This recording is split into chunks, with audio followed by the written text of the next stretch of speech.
friends, welcome to Vrindavan PSC World. അപ്പോൾ friends ഇക്കഴിഞ്ഞ 4-ാം തീയതി സാറ്റർഡേ 10th ലെവൽ ബേസ് ചെയ്തിട്ട് ഒരു എക്സാം നടന്നിട്ടുണ്ടായിരുന്നു. അപ്പോൾ അതിൻ്റെ ക്വസ്റ്റ്യൻ പേപ്പറാണ് നമ്മളിന്ന് ഡിസ്കസ് ചെയ്യാൻ പോകുന്നത്. കാരണം LDCയുടെ ബേസ് ലെവൽ എന്ന് പറയുന്നത് 10th ആയതുകൊണ്ട് നമുക്ക് ആ ഒരു ക്വസ്റ്റ്യൻ്റെ പാറ്റേൺ ലേറ്റസ്റ്റ് 2024 എങ്ങനെയാണെന്നുള്ളതൊന്നും മനസ്സിലാക്കണ്ടേ. മാത്രമല്ല നമ്മൾ മുൻപത്തെ വീഡിയോസിൽ ഡിസ്കസ് ചെയ്ത പല ഓരോ സബ്ജക്ട്സ് റിലേറ്റഡ് ആയിട്ട് പറഞ്ഞ പല ഏരിയാസിൽ നിന്നും ഇതിൽ ചോദിച്ചിട്ടുണ്ട്. അപ്പോൾ അതൊക്കെ കാണാത്തവർ തീർച്ചയായിട്ടും ആ വീഡിയോസൊക്കെ ഒന്ന് കണ്ടു നോക്കൂ കേട്ടോ. അപ്പോൾ ഫസ്റ്റ് ക്വസ്റ്റ്യനിലേക്ക് പോകാൻ താഴെ കൊടുത്തിരിക്കുന്നവയിൽ ശരിയായത് തിരഞ്ഞെടുക്കുക, ശരിയായത് രേഖപ്പെടുത്തുക അല്ലേ. അപ്പോൾ ഇതിൽ ശരിയായതാണ് നമ്മളോട് ചോദിച്ചിരിക്കുന്നത്. ശ്രീനാരായണ ഗുരു ആത്മോപദേശ ശതകമാണെന്ന് എല്ലാവർക്കും അറിയാം. പിന്നെ ചട്ടമ്പി സ്വാമികൾ വേദാധികാര നിരൂപണം അറിയാവുന്നവർക്ക് ഓക്കെ അത് ശരിയാണ് എന്നുള്ളൊരു സ്റ്റേറ്റ്മെൻറ്റിലേക്ക് എത്തും.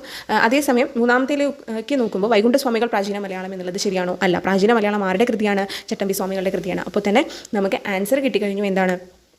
ഓപ്ഷൻ സി ആണെന്നുള്ളത്. ഓക്കെ, അപ്പോൾ ഇങ്ങനെ ഒരു എലിമിനേഷൻ ടെക്നിക്ക് വഴി വേണം നമ്മൾ എന്ത് ചെയ്യാൻ, ആൻസറിലേക്ക് എത്താൻ. ഇപ്പോൾ ഇതെല്ലാവർക്കും അറിയാവുന്ന കാര്യമായിരിക്കും, എന്നാലും പറഞ്ഞു എന്നുള്ളൂ കേട്ടോ. അപ്പോൾ അത് എന്താണ്, സമാധാനമായിട്ട് ലോജിക്കലി നമ്മൾ ആൻസർ ചെയ്യാൻ ശ്രമിക്കുക. ദെൻ നമുക്ക് നെക്സ്റ്റ് ക്വസ്റ്റ്യനിലോട്ട് പോകാം.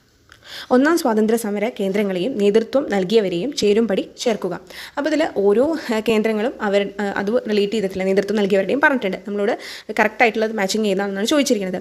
നമുക്ക് ഓൾറെഡി അറിയാവുന്നതിൽ ഏറ്റവും എളുപ്പത്തിൽ, ബാക്കിയൊന്നും ഇപ്പോൾ കാൺപൂർ, ബീഹാർ, ഡൽഹി ഒന്നും അറിയില്ലെങ്കിൽ കൂടി നമുക്ക് എളുപ്പത്തിൽ ആൻസർ കിട്ടുന്ന ഒരാളുണ്ട്. ഇതിൽ ആരാണെന്നറിയോ? ഝാൻസിയിൽ ആരായിരുന്നു? റാണി ലക്ഷ്മിഭായ് ആയിരുന്നു അല്ലേ. ഈ ഒരു ഒറ്റ ഐഡിയ മതി നമുക്ക് ആൻസറിലേക്ക് എത്താൻ. നമ്മളോട് ശരിയായതാണ് പറഞ്ഞിരിക്കുന്നത് അല്ലേ. ശരിയായത് ചേർക്കുക എന്നല്ലേ നമ്മളോട് പറഞ്ഞിരിക്കുന്നത്, ചേരുംപടി ചേർക്കുക എന്നുള്ളതാണ്. ഓക്കെ, അപ്പോൾ 4 matches to 2 ആയതുകൊണ്ട് നമ്മൾ ഓൾറെഡി ആൻസറിലേക്ക് എത്തിക്കഴിഞ്ഞു. ഇതെല്ലാം റോങ് ആണ്. പകരം എന്താണ് ഇത്? അപ്പോൾ നമുക്ക് ഇങ്ങനെ ഒരു ടെക്നിക്ക്, എലിമിനേഷൻ എന്ന് പറയുന്ന ഒരു മെത്തേഡ് വഴി പെട്ടെന്ന് ഉത്തരം കിട്ടിയല്ലേ. പക്ഷേ ഇങ്ങനെ തന്നെ എല്ലായ്പ്പോഴും വരണമെന്നൊന്നുമില്ല. അപ്പോൾ തീർച്ചയായിട്ടും നമ്മൾ പഠിക്കേണ്ട ഒരു സംഭവമാണ് ഈ പറയുന്നത്. ഓക്കെ, ഫസ്റ്റ് ആ ഒരു എന്താണ്, സ്വാതന്ത്ര്യ സമര കേന്ദ്രങ്ങളും നേതൃത്വം നൽകിയൊരു ഇനിയും വേറെ സ്ഥലങ്ങളുണ്ട്. അപ്പോൾ അതൊക്കെ തീർച്ചയായിട്ടും എല്ലാവരും ഒന്ന് പഠിച്ചു വെച്ചേക്കണം കേട്ടോ. മസ്റ്റായിട്ട് പഠിക്കേണ്ടതാണത്. ഓക്കെ, നെക്സ്റ്റ് ക്വസ്റ്റ്യൻ നോക്കി. താഴെ കൊടുത്തിരിക്കുന്ന പ്രസ്താവനകൾ ഏത് സംഭവവുമായി ബന്ധപ്പെട്ടതാണ്?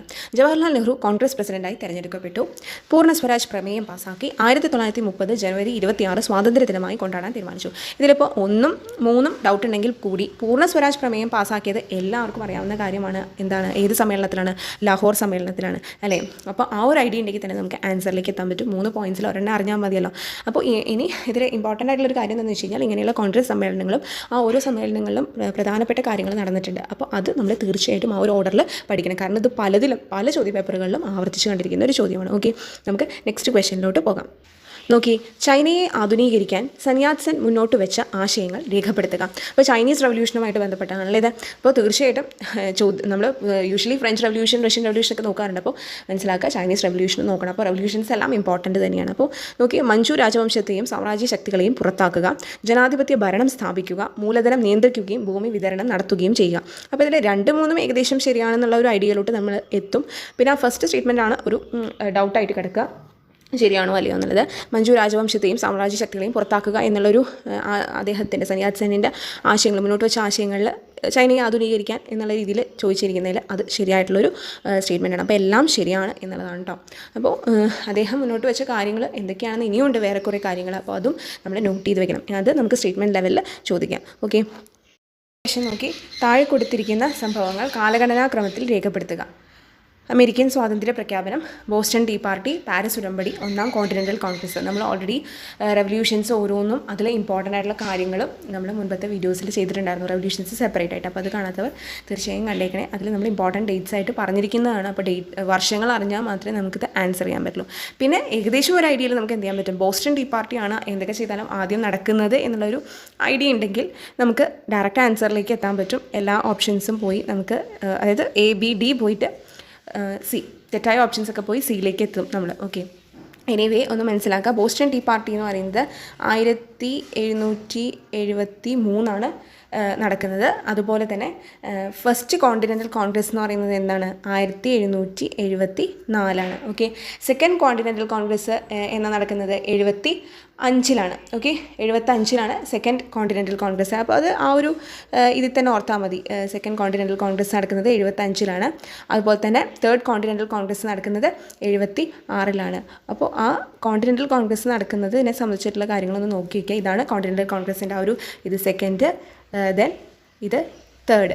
ഓക്കെ, ദെൻ നമുക്ക് അടുത്തത് വേണ്ടത് എന്താണ്, അമേരിക്കൻ സ്വാതന്ത്ര്യ പ്രഖ്യാപനവും പാരീസ് ഉടമ്പടി. അപ്പോൾ അമേരിക്കൻ സ്വാതന്ത്ര്യ പ്രഖ്യാപനം നടക്കുന്നത് 1776 ഓക്കെ. അപ്പോൾ 73 പോസ്റ്റൻ ടീ പാർട്ടി, 74 കോണ്ടിനെൻ്റൽ കോൺഗ്രസ്, അത് 3 എണ്ണം 74, 75, 76. അതുപോലെ തന്നെ 76 തന്നെയാണ് എന്ത് സംഭവിക്കുന്നത്, United States declaration of independence നടക്കുന്നത്. പിന്നെ ട്രീറ്റി ഓഫ് പാരീസ് നടക്കുന്നത് എന്നാണ്, 1783 ആണ്. ഓക്കെ, 1783. അപ്പോൾ പാരീസ് ഉടമ്പടിയാണ് ഏറ്റവും ലാസ്റ്റ് വരുന്നത്. ഓക്കെ, അപ്പോൾ ഈ ഒരു സംഭവങ്ങൾ ഓരോ റെവല്യൂഷൻ്റെയും നമ്മൾ ഇത് സംബന്ധിച്ചിട്ടുള്ള കാര്യങ്ങൾ നോട്ട് ചെയ്ത് വെക്കണം. അപ്പോൾ ഇവിടെ 2 റെവല്യൂഷൻസിനെ സംബന്ധിച്ച് ചോദിച്ചിട്ടുണ്ട്. ഏതൊക്കെയാണ്?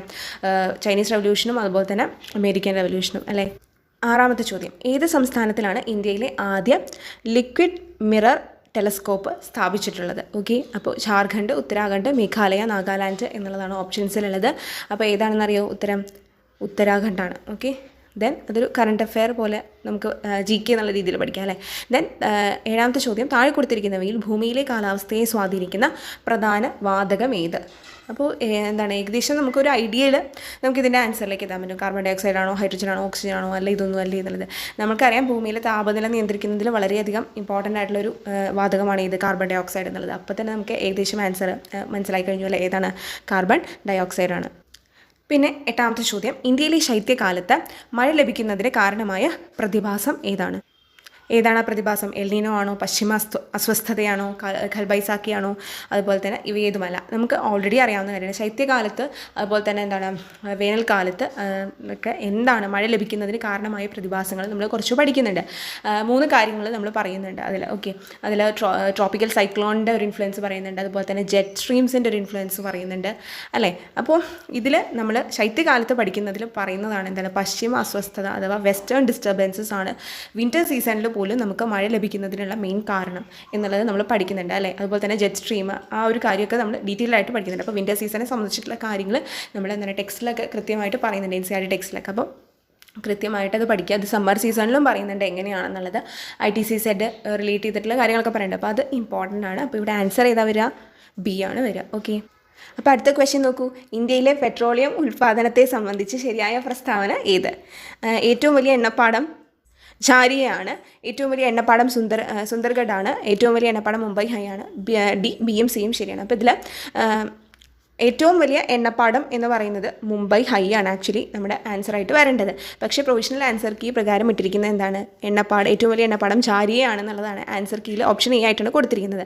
അപ്പോൾ അത് പക്ഷേ ഏറ്റവും വലിയ കൽക്കരിപ്പാടമാണ്. ഓക്കെ, ഝാരിയ എന്ന് പറയുന്നത് ഏറ്റവും വലിയ കൽക്കരിപ്പാടമാണ്. ഏറ്റവും വലിയ എണ്ണപ്പാടം മുംബൈ ഹൈ ആണ്. പിന്നെ ഏറ്റവും പഴക്കം ചെന്ന എണ്ണപ്പാടം ഏതാണ്? അത് ദിഗ്ബോയ് ആണ്. അപ്പോൾ ഇത്രയും കാര്യങ്ങളൊന്ന് ശ്രദ്ധിച്ച് വയ്ക്കാം. ആൻസർ കീയിൽ ഓപ്ഷൻ A ആണ് ഇട്ടിരിക്കുന്നതെങ്കിൽ പിന്നീട് അത് ശരിയാക്കുമായിരിക്കും. ഓപ്ഷൻ C ആണ് കറക്റ്റ് ആൻസർ. ഇനി കേരളത്തിലൂടെ കടന്നു പോകുന്ന ദേശീയ ജലപാത ഏതെന്ന് തിരിച്ചറിയുക. അപ്പോൾ നമുക്ക് ഓൾറെഡി അറിയാവുന്നതാണ്, നമ്മൾ പല ചോദ്യപേപ്പറുകളിലും കണ്ടിട്ടുള്ളതാണ് നാഷണൽ വാട്ടർ വേസിനെ കുറിച്ചിട്ടുള്ളത് അല്ലേ. 1 ചോദിക്കാറുണ്ട്, 2 ചോദിക്കാറുണ്ട്, 3 ഇത് 3 കൂടുതലും ചോദിച്ചുകൊണ്ടിരിക്കുന്നത്. അപ്പോൾ എല്ലാവർക്കും അറിയാവുന്ന കാര്യമാണ് എന്ത്, നാഷണൽ വാട്ടർ വേ 3 ആണ് ആക്ച്വലി ആൻസറിൽ വരുന്നത് അല്ലേ. എവിടെ മുതൽ എവിടം വരെയാണ്? കൊല്ലം മുതൽ കോട്ടപ്പുറം വരെ. അതാണ് നാഷണൽ വാട്ടർ വേ 3 കേരളത്തിലൂടെ കടന്നു പോകുന്നത്. പിന്നെ നാഷണൽ വാട്ടർ വേ 1 എന്താണ്? അലഹബാദ് മുതൽ ഹാൽദിയ വരെയാണ്. അലഹബാദ് മുതൽ ഹാൽദിയ വരെയാണ് നാഷണൽ വാട്ടർ വേ 1 വരുന്നത്. അതുപോലെ തന്നെ നാഷണൽ വാട്ടർ വേ 2 വരുന്നത് ഏതാണ്? അസമിലെ സാദിയ മുതൽ ധൂബ്രി വരെ. അപ്പോൾ അതും നോട്ട് ചെയ്ത് വെച്ചിരിക്കുക, എവിടെ മുതൽ എവിടം വരെയാണെന്നുള്ളത് കേട്ടോ. അപ്പോൾ നാഷണൽ വാട്ടർ വേസിനെ സംബന്ധിച്ച് നമ്മൾ ഇതിന് മുമ്പ് ഒരു വീഡിയോ ഇട്ടിട്ടുണ്ട്, 1 to 6 വരെയുള്ളത്. അതെന്തായാലും എല്ലാവരും ഒന്ന് കണ്ടേക്കണേ. ദെൻ നെക്സ്റ്റ് ഒരു ക്വസ്റ്റ്യൻ, താഴെ കൊടുത്തിരിക്കുന്നവയിൽ കണ്ടൽ വനങ്ങൾ കാണപ്പെടാത്ത ജില്ലകൾ ഏതാണ്? ആൻസറായിട്ട് വരുന്നത് പാലക്കാട്, ഇടുക്കിയാണ് കേട്ടോ. അതുപോലെ തന്നെ 2024 12ാമത്തെ ചോദ്യം നോക്കി, 2024 വേൾഡ് ഹാപ്പിനെസ് റിപ്പോർട്ട് പ്രകാരം ലോകത്തിലെ ഏറ്റവും കൂടുതൽ സന്തോഷമുള്ള രാജ്യം ഏതാണെന്നാണ് ചോദിച്ചിട്ടുള്ളത്. അതിൻ്റെ ആൻസർ ഫിൻലാൻഡാണ്. അപ്പോൾ ഇന്ന് നമ്മൾ ഇത്രയും ചോദ്യങ്ങളെ നോക്കുന്നുള്ളൂ.